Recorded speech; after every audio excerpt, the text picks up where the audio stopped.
And now, ladies and gentlemen, I'd like to introduce the founder and CEO of Facebook, Mr. Mark Zuckerberg. Hey. Hey. Good morning, everyone. I want to thank President Kaczynski and Chairman Bustamante for inviting me to speak with you, be with you here this morning, and I want to thank all of you guys for joining us pretty early in the morning here.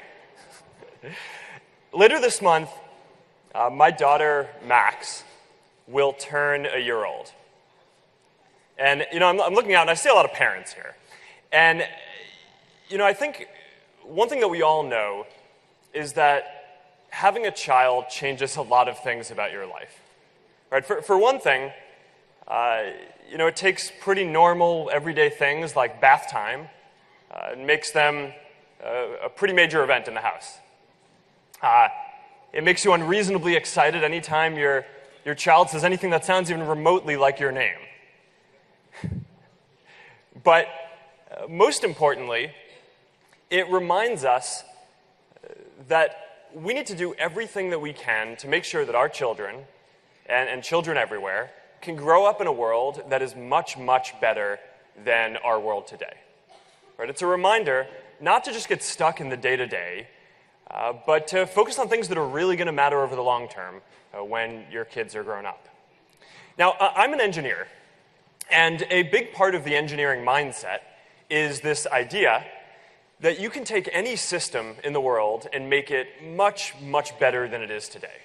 Right? Whether not just software or hardware, but also organizations, or companies, an education system, a healthcare system, governments, anything.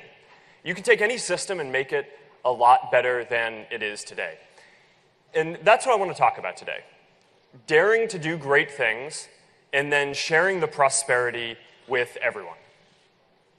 To me, one of the most inspiring stories in history was when President John F. Kennedy in the US in 1961 announced that by the end of the decade we were going to try to put a man on the moon.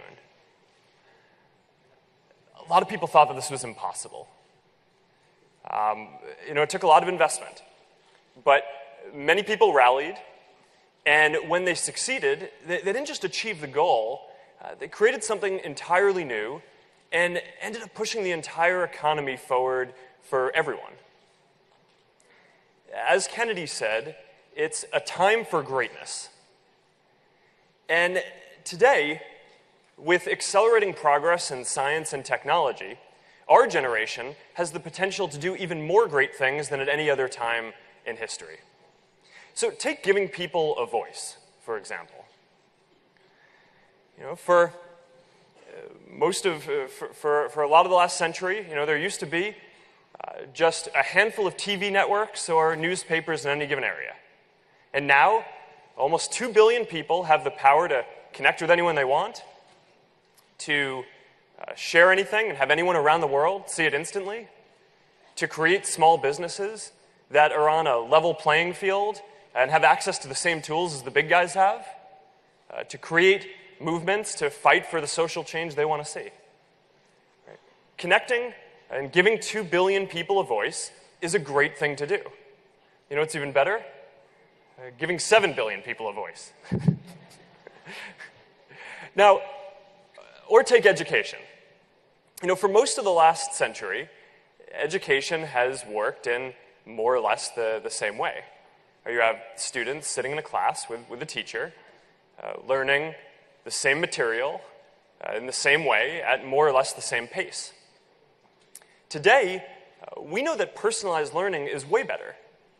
But if you can give teachers the tools and the software